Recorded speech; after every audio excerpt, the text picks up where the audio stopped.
नमस्कार दोस्तों, मैं हूँ अर्चना त्यागी। एक बार फिर से आपके साथ हिंदी लेखक परिवार के यूट्यूब मंच पर और आज प्रस्तुत कर रही हूँ सुषमा चौहान किरण द्वारा लिखित एक बाल कहानी जिसका शीर्षक है जब मम्मी ने सर्कस देखा। यह कहानी उनकी बाल कहानियों की पुस्तक मम्मी की कहानियाँ से ली गई है। तो प्रस्तुत करती हूँ यह कहानी जब मम्मी ने सर्कस देखा। बच्चों, यह कहानी तब की है जब तुम्हारी मम्मी छोटी थी। वह जो सोच लेती उसे पूरा करती, समझाने पर समझ भी जाती थी। वैसे तो गुणों का खजाना थी तुम्हारी मम्मी। उनका जो सबसे अच्छा गुण था वह था सदा सच बोलना। कुछ भी बात उनसे पूछी जाती तो वह उसका सदैव सत्य ही उत्तर देती। मोहल्ले के बच्चों की सच्चाई परखनी होती तो उनके मम्मी पापा तुम्हारी मम्मी को बुलवाते, उनसे पूछते, उनका विश्वास करते। एक बार शहर में सर्कस लगा। मोहल्ले के लगभग सभी बच्चे सर्कस देख आए थे। हम लोग सर्कस देखने नहीं जा पा रहे थे। एक दिन तुम्हारी मम्मी ने मुझसे कहा, मम्मी, हम लोग सर्कस देखने कब जाएंगे? मैंने कहा, इस इतवार को जरूर चलेंगे बेटा। हम लोग तुम्हारी मम्मी का बहुत ख्याल रखते थे।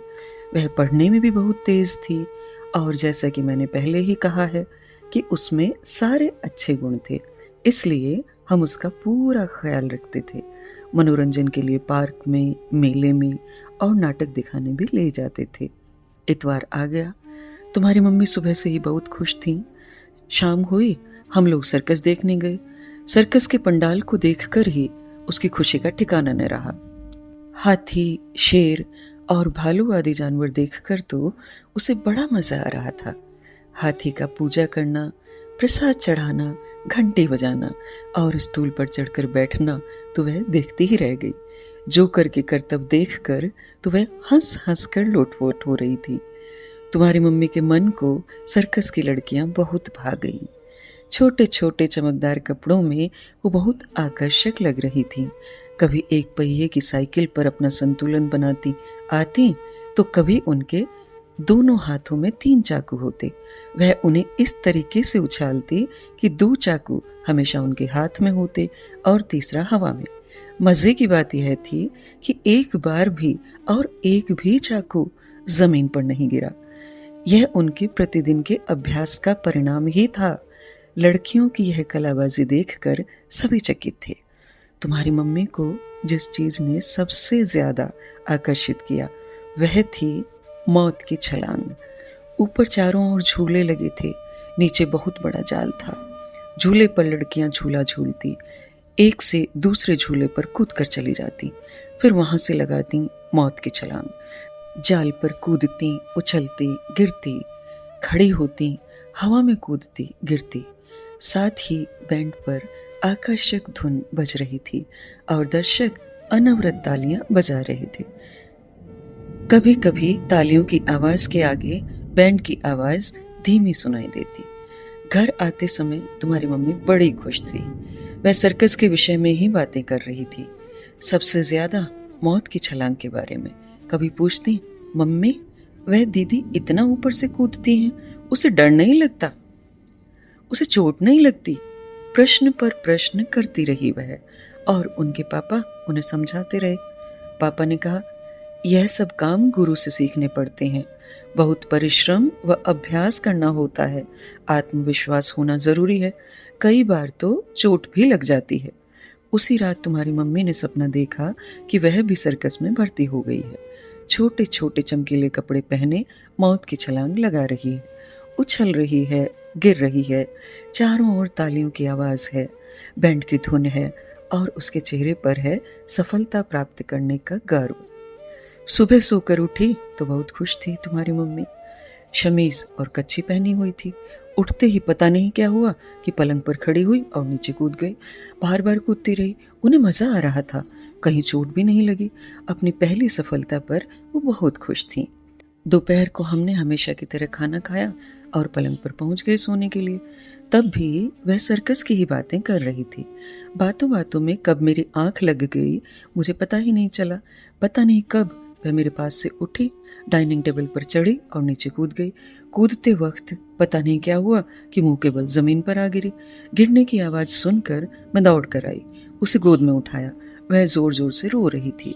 उसके सिर में घूमड़ निकल आया जिसे मैं दबाती रही। वह रोते रोते सो गई। सोकर उठी तो चोट को पूरी तरह भूल चुकी थी। शाम को अपनी सहेलियों के साथ पार्क में खेलने चली गई। पार्क में वह बेंच पर चढ़कर नीचे घास में कूदती रही। काफी देर कूदने के बाद वह और ऊंची जगह तलाशने लगी। पूरा बगीचा देख लिया पर कुछ समझ में नहीं आया। अचानक उसके दिमाग में बिजली सी कौंध गई। अरे, दीवार पर चढ़कर कूदना चाहिए। यह सोचते ही मजा आ गया तुम्हारी मम्मी को। चार दीवारी के नजदीक जाकर जब चढ़ने की कोशिश की तो समझ आया कि इस पर चढ़ना ही मुश्किल है। दीवार सीधी, चिकनी और ऊंची थी।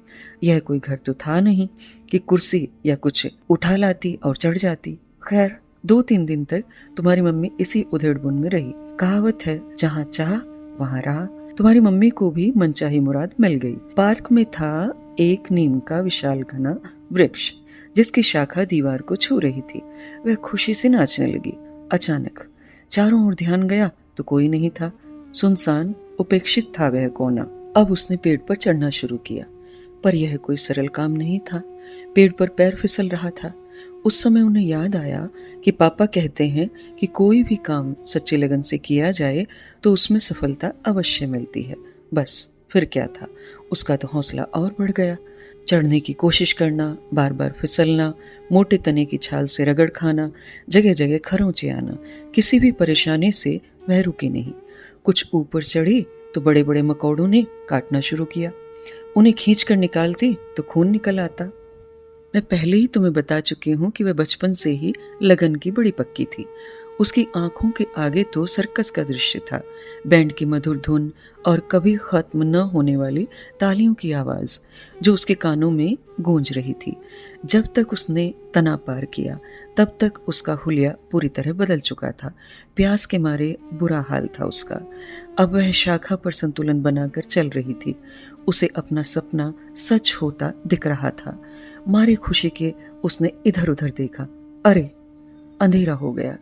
अचानक उसे मेरा और तुम्हारे नाना का क्रोध भरा चेहरा याद आया। मारे डर के संतुलन बिगड़ा। उसने संभलने की बहुत कोशिश की पर संभल नहीं पाई। शाम तक वह नहीं आई।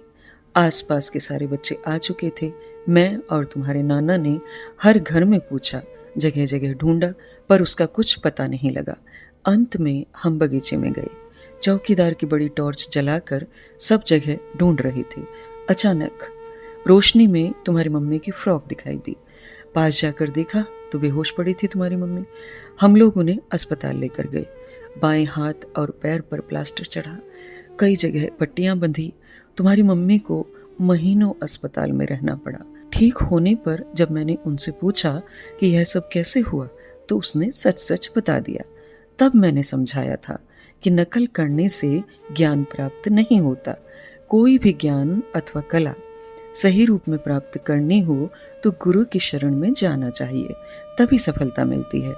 तब कहीं जाकर तुम्हारी मम्मी के दिमाग से सर्कस का भूत उतरा। अब जब तुम लोग सर्कस देखने की जिद करते हो तो वह इसलिए तुम्हें नहीं लेकर जाती है क्योंकि उसे अपना बचपन याद आ जाता है। वह सोचकर डर जाती है कि कहीं तुम भी उसके जैसी नादानी न कर बैठो। आखिर तुम हो भी तो उसके ही बच्चे। तो यह थी सुषमा चौहान जी द्वारा लिखित एक बाल कहानी जब मम्मी ने सर्कस देखा, जिसे उनकी किताब मम्मी की कहानियों से लिया गया है। मैं आशा करती हूँ मेरी आवाज में यह कहानी आपको अवश्य पसंद आई होगी। कहानी को लाइक करें, कमेंट करें और अन्य साहित्य प्रेमियों के साथ साझा भी अवश्य करें। ऐसी ही और कहानियाँ सुनते रहने के लिए चैनल को सब्सक्राइब करें। मैं अर्चना त्यागी अब आपसे विदा लेती हूँ। फिर मिलते हैं एक और कहानी के साथ बेहतरीन कहानियों के सफर में। धन्यवाद। अगर आपको रचना पसंद आती है तो लाइक और कमेंट्स जरूर करें और शेयर कीजिए।